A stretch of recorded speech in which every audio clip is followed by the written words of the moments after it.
Hello my dear students, आपके अपने channel BK sir online classes में आप सभी का स्वागत है। देखिए, बायोलॉजी जीव विज्ञान क्लास 10th बिहार बोर्ड का चैप्टर 6 लेके आया हूँ जनन। कौन सा लेके आया हूँ? जनन। तो देखिए, सबसे आसान भाषा में पढ़ना ही तो है, तो शर्माना क्यों। देखिए, मैंने क्या बोला है, पढ़ना ही है तो शर्माना क्यों। तो सबसे आसान भाषा में, ठीक है, जनन के बारे में सीखेंगे इस वीडियो के माध्यम से। तो आप लोग वीडियो में अंत तक बने रहेंगे। तो यदि चैनल पर नए हैं तो चैनल को सब्सक्राइब करेंगे, एक बार सेशन को जोर शोर से शेयर करेंगे। तो देखिए, जनन।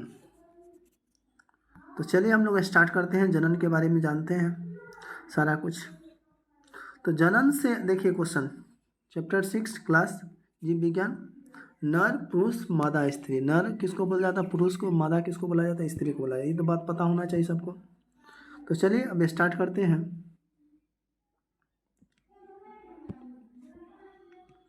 तो जनन से आप क्या समझते हैं? जनन से आप क्या समझते हैं? वैसा जीव प्रक्रम जिसके द्वारा जीव अपने जैसे संतान उत्पन्न करे उसे जनन कहते हैं। क्या है? वैसा प्रक्रम जिसके द्वारा जीव अपने जैसे संतान को जीव उत्पन्न करे उसे जनन कहते हैं। अथवा जीव जिस प्रक्रम में माध्यम से अपनी संख्या में वृद्धि करता है, जीव जिस प्रक्रम में अपनी संख्या में वृद्धि करता है उसे जनन कहते हैं। क्या कहते हैं उसे? जीव जिस प्रक्रम के माध्यम से अपनी जनसंख्या में वृद्धि करता है उसे जनन कहते हैं। समझ में आ गई होगी। तो चलिए अगला क्वेश्चन देखते हैं। जनन की क्रिया सभी जीवों में बहुत ही ज़्यादा जरूरी होता है। जनन के कारण ही कोई भी जीव अपनी अस्तित्व को बनाए रखता है। जनन के क्रिया सभी जीवों में बहुत ही ज़्यादा जरूरी होती है। जनन के कारण ही कोई भी जीव अपनी अस्तित्व को बनाए। जनन की क्रिया में भाग लेने वाले को जनक कहते हैं। क्या कहते हैं? जनक कहते हैं। जनक की क्रिया में भाग लेने वाले को क्या कहते हैं? जनक कहते हैं। जनन की क्रिया में भाग लेने वाले को जनक कहते हैं। जनन क्रिया के फलस्वरूप जिसका निर्माण या जन्म होता है उसे संतान या संतति कहते हैं। जनन की क्रिया के फलस्वरूप उसका निर्माण या जन्म होता है उसे संतान या दी कहते हैं। तो अलैंगिक जनन और लैंगिक जनन, अलैंगिक जनन और अलैंगिक जनन और लैंगिक जनन किसमें? इष्ट में। नर मादा कौन हो जाएगा? नर मादा। तो अलैंगिक जनन से आप क्या समझते हैं? अलैंगिक जनन से आप क्या समझते हैं?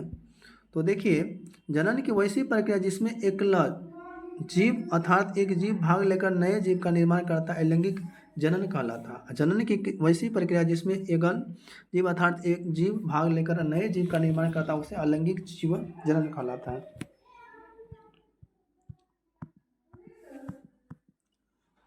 तो हाइड्रा देखिए, ये हो गया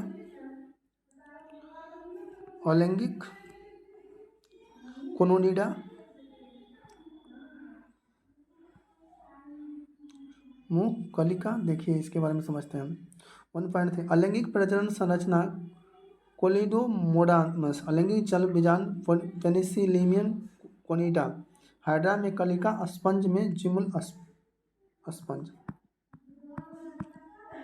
तो देख, अलैंगिक जनन के गुण। वीर इसमें शुक्राणु भाग नहीं लेता है।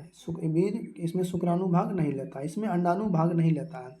इसमें निषेचन नहीं होता। इसमें क्या अलैंगिक जनन के गुण क्या होते हैं? इसमें निषेचन नहीं होता है। इसमें उत्पन्न संतान आनुवांशिक रूप से जनक के समान होता है। इसमें उत्पन्न संतान जो है आनुवंशिक रूप से जनक के समान होता है।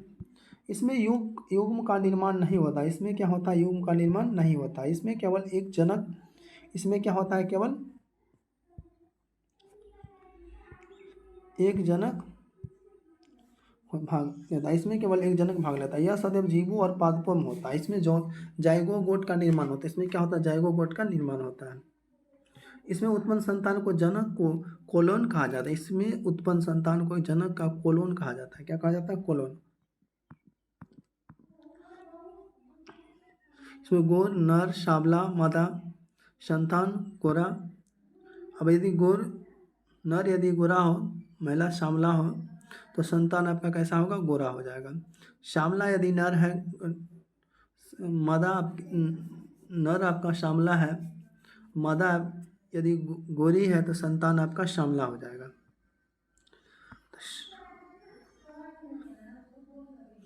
नर में देखिए अलैंगिक जनन के प्रकार।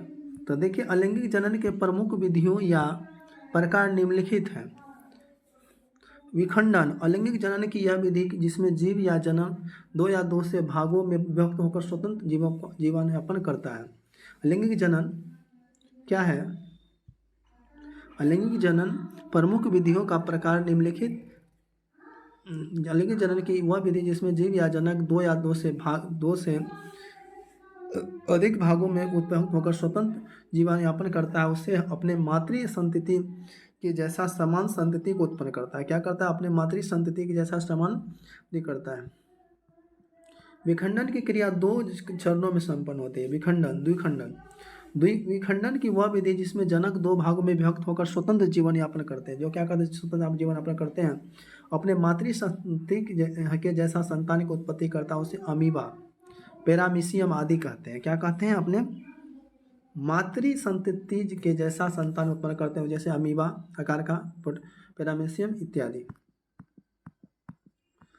बहुखंडन, विखंडन की वह क्या है? विखंडन की वह विधि जीव प्रतिकूल अवस्था में कठोर आवरण में सुरक्षित रहता है, जिसे पुटी कहते हैं। क्या कहते हैं? जिसे पुटी कहते हैं। यह पुटी अचानक फटती है और इसमें बहुत सारे जीव बाहर निकल स्वतंत्र जीवन यापन करता है और अपने मातृ संतति के जैसा संतान उत्पन्न करता है, जैसे अमीबा, बाउचेरिया आदि। अमीबा, बाउचेरिया आदि। ऑप्शन आपका ये हो जाएगा। मुकुलन से आप क्या समझते हैं? तो मुकुलन से देखिए आप क्या समझते हैं। तो देखिए मुकुलन से समझने में, तो अलैंगिक जनन की वह विधि जिसमें जीव के शरीर आभार निकलता है। जिसमें अलैंगिक जनन की वह विधि जिसमें जीव के शरीर से आभार क्या निकलता? आभार निकलता है, जिसे मुकुल या मूलिकली कहते हैं। मुकुल में से नए जीव का निर्माण होना ही मुकुलन कहलाता है। देखिए अलैंगिक जनन की वह विधि जिसमें जीव और शरीर के आभार निकलता है, जिसे मुकुलन या कली कहते हैं। मुकुलन से नए जीव का निर्माण होता है, मुकुलन कहलाता है, जैसे हाइड्रा, ईस्ट आदि। क्या हो जाएगा? हाइड्रा, ईस्ट आदि। अपखंड से आप क्या समझ अपखंडन से आप क्या समझते हैं? जब कोई जनक का शरीर दो हिस्से में टूट जाए, जब कोई जनक का शरीर दो हिस्सों में टूट जाए, दोनों हिस्से अपना स्वतंत्र जीवन व्यतीत करने लगे, तो उसे अपखंडन कहते हैं। जब कोई जनक का शरीर दो हिस्सों में टूट जाए और दोनों हिस्से अपना स्वतंत्र जीवन व्यतीत करने लगे, तो उसे अपखंडन कहते हैं।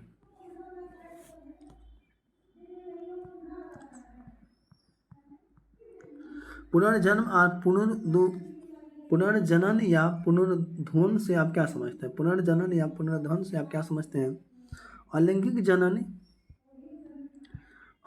जनन की वह विधि जिसमें जीव के शरीर के कटे भाग से नए जीव का विकास होता है। जिसमें क्या होता है? जीव के शरीर से कटे भाग से नए जीव का विकास होता है, जिसे पुनर्जनन कहा जाता है। जैसे पोलानेरिया, नेरियम, अमीबा, हाइड्रा, फिलाक्रिमी, छिपकली आदि। क्या होता है? प्लेनेरियम, अमीबा, हाइड्रा, फिलाक्रिमी, छिपकली आदि।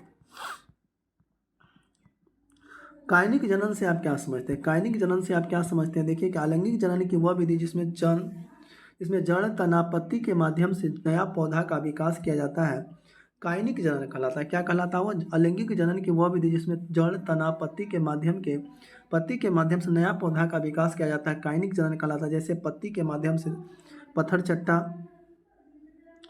ब्रोमियन तथा डहेलिया या गुलाब, जड़ शकरकंद।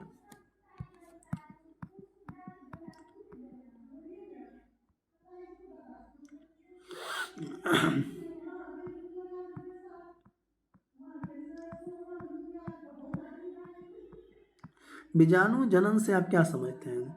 तो देखिए बीजाणु जनन की बात आती है तो बीजाणु अलैंगिक जनन की एक उन्नत विधि है। यह मुख्य रूप से निम्न श्रेणी के जीव जैसे जीवाणु, शैवाल या कवक आदि में पाए जाते हैं। बीजाणुधारियां एक सूक्ष्म थैली जैसी संरचना है जो प्रतिकूल परिस्थिति में निर्मित होती है। इनके अंदर असंख्य गोलाकार सूक्ष्म जीवाणु या स्पोर का निर्माण होता है। अनुकरण परिवेश में बीजाणु अंकुरित होने लगते हैं, जिससे उनके शरीर की भीतर की कोशिका रचनाएं बाहर आ जाती है। जिसमें क्या होता है?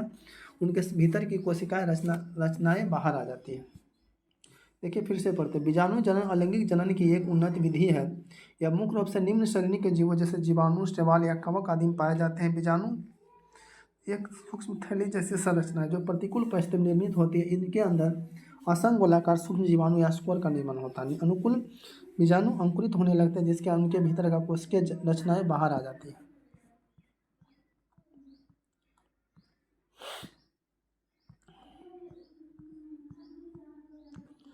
तो चलिए, आपकी सेशन जनन की सेशन समाप्त होती है। मिलते हैं फिर नेक्स्ट वीडियो में।